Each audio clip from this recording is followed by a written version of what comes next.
Hi, this is Victoria Meyer. Welcome back to the Chemical Show, where chemicals means business. Today, I am speaking with Steve Bennett, who is the EVP of Scientific and Regulatory for HCPA.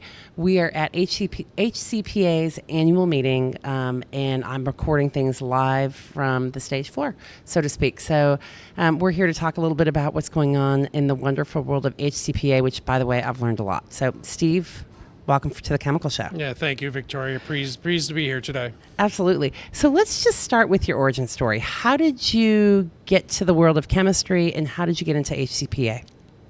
It's a long journey. I started in graduate school. I went to University of Delaware. I won't say how long ago, but it's been a few years. Not really, knowing I wanted to go to grad school, but not knowing what I wanted to do with it. And I ended up as a teaching assistant, and I had a great professor to help me along the way. And I realized I really liked that teaching side of it. Once I got done with graduate school, got my degree in inorganic chemistry. So I'm an inorganic chemist, so sorry about that. As an organic chemist, I started to a small school, Southern Ohio, I won't mention it, but it wasn't the right place for me. It was a tenure track position, but it was not the right location. So I shifted schools. I went to another university on a temporary position, hoping to get into a tenure track position, came in second place. I was like, oh, all right, and a couple years later, I did the same thing again, another school, again, came in second place, and quickly realized that, while my teaching credentials were doing a really good place, I was quickly going down a pathway that I had to make a career decision. So I went into environmental consulting for a couple years, had a harsh dose of reality, got laid off during a snowstorm, struggled for that for a while. That's pretty humbling. That sounds pretty brutal. That's pretty humbling as a PhD, and then trying to, going back into the job market. And then I came across this position which we were then called the Consumer Specialty Products Association, which was really a mouthful. It took about 5 minutes to explain what we were. What's a specialty product? What does that rely on? So, and I've been here now this is my 14th annual meeting, 13th time here in Fort Lauderdale. We did through a name change, which has made our lives a little bit easier. When did that name change occur?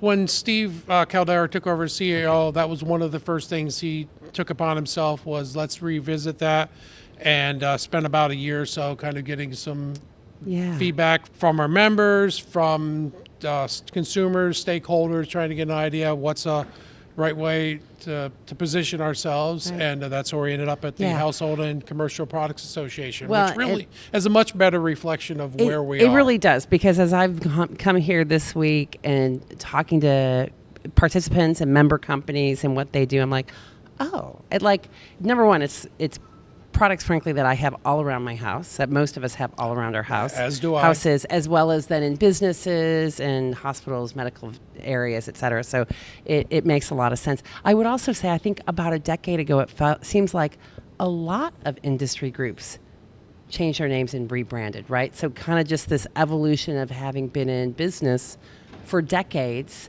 the needs have evolved. Yeah, and you look at that. A lot of our sister trade associations also, as to change your name, and what was a reflection? As a reflection of different consumers, different marketplaces. Just updating the brands, and that's a pretty big piece. Is making sure your brand is reflective of who your customers are. Makes sense. So, can you talk just a little bit about the role of HCPA and the annual meeting itself? Well, HCPA, obviously, we're a member-driven association. We listen to our members. We have to talk to our members, and the annual meeting is one of those places where we really have a lot of conversations with our members. Whether it's in the hallway, whether it's in a meeting room, out on the beach, once in a while, but not too much. I think I see the beach about 5 minutes a day. I've been inside a lot as well. Yeah, but this meeting is really about strategy and direction. Talking to the members, trying to get an understanding of where they want to take us. So it's a lot of conversations. Are we going the right way? Is there something we want to revisit? And I think that's particularly important right now because we're going through an administration change. So there's a lot of shifting priorities right now. Change is hard, or a better way to state that, uncertainty is hard. And when there's uncertainty in the marketplace, that's really hard to make those investments or figure out what you're doing. And so it takes a lot of conversation to figure out where do we position ourselves. Yeah, absolutely. And I heard some of that today and this week. As you point out, the uncertainty. So I know there's uncertainty about what the role of the new administration is going to be and what the approach is going to be to EPA, the DOGE, as everybody's referring to it, Department of Government Efficiency, that's it, and what that means to the organization. So as you think about this, what priorities is HCPA and its member companies setting out? One we've been struggling with for a while is a lot of our regulatory agencies, EPA in particular, are resource constrained. And it's hard for them to get their job done without enough resources, but it's also a reflection of reality. Where do those resources come from? We're not in an environment where the agencies are going to get significantly resources. It may be even very likely to be worse next year and in the coming years. So we have to figure out how do the agencies become more efficient, but at the same time, how do they accomplish what our companies need to do? Our companies are dependent upon highly regulated products. Many of the products are pesticides, and so they need the regulatory agencies to look at those products, make sure that they are doing what they're supposed to do, and so that they can be used safely and effectively in the marketplace and in the institutions. Yeah, that makes sense. And I know one of the things we've been talking about a little bit is TSCA. And you're going to have to give us the definition of TSCA because I can never get that definition right or what the acronym stands for. But I honestly thought TSCA was done. I thought we were agreed on TSCA, and yet I'm really learning that's not the case. So can you talk about, first of all, what does TSCA stand for? And secondly, what are we trying to accomplish with TSCA today? TSCA, or the Toxic Substances Control Act, originally passed in 1976. I'm not going to say where I was at that point in time. Neither will I. It was reformed in 2016. That point in time was the industry and the environmental community came together to address needs in TSCA because a 40-year-old regulation had never been updated. It needed some fine tuning, a lot of fine tuning. One of the biggest drivers at that point in time was restoring confidence in the EPA.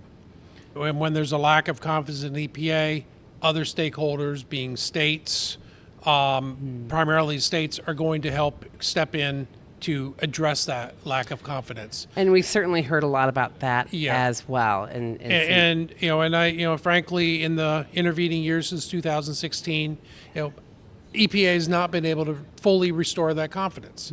Certainly, there's periods of time when the NGO community has not been happy about where the EPA's direction, and there's certainly times clearly now where industry is not happy with EPA, and that's made it particularly challenging for industry, to get done what they need to do. Yeah. Well, and I certainly hear a lot from companies I talk to as they're introducing new products that it's just difficult to get a new product introduced, even though we apparently really want some of these products. Yeah.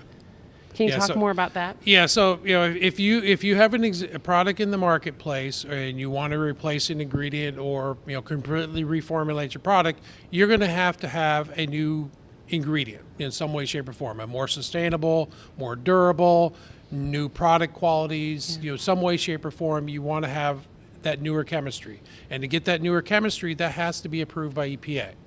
And that's been by far one of the biggest challenges, getting that approved in a reasonable amount of time and in a manner that you could be able to market it in the market and sell that product in the marketplace.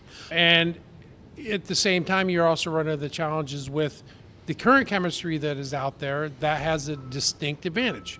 It's already in the marketplace, so you've got to compete against that. So that has made it challenging for companies to get those newer chemistries into the marketplace. Right. And so the more sustainable, improved ingredients is and yet products are getting phased out. And yes, and you look, Probably saw headlines in the New York Times and Washington Post this week on a couple chemicals that have legacy chemicals, mostly legacy chemicals that the agency is phasing out. In many cases, that's appropriate. Got it. So has TSCA been effective in helping to phase out those chemicals? Yes and no. Certainly trying to move the marketplace, but it's a long process, and it takes a lot of information, a lot of data to move those appropriately. But if you're going to rephase out a particular chemistry, it'd be nice if there's a replacement for that particular chemistry, because many cases it's filling a critical need. Yeah, And so makes that's sense. where the new chemical side. And I of guess I've TSCA heard some comes into rumblings place. that we think there may be some TSCA reform coming again, or perhaps it's hopeful that there's TSCA reform. There may be some discussions around how to reform TSCA, and I think that's one of the big discussions that are going to take place in the new year's, how to appropriately refine some parts of TSCA that may need some retuning. Steve, I know we also talked about just kind of the role that you play in helping members of the EPA, whether it be a state regulatory agency or federal, navigate through this.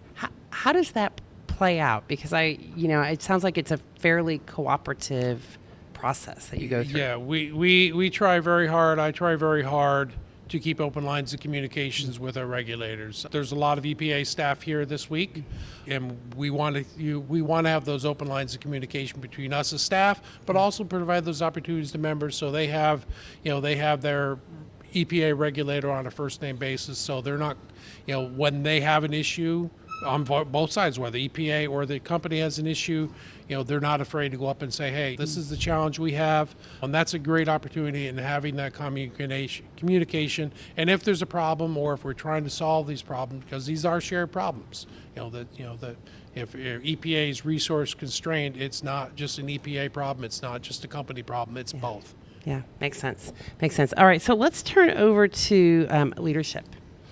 What advice do you have for others, maybe a young mid-20s chemist who may wish to replicate your career, achieve career success in chemistry, in an organization like HCPA, et cetera? Be inquisitive.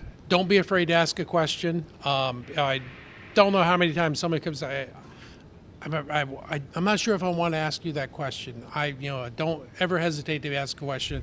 There are no dumb questions. There's only dumb answers. But I mean that seriously, though. Be inquisitive. Try to learn something new every day. Don't be afraid of not knowing the answer. Yeah. But be willing to try to figure out what that answer is. Awesome. Love it. Well, thanks. Steve, thanks for joining us today. Thank you for the opportunity. I appreciate it, Victoria.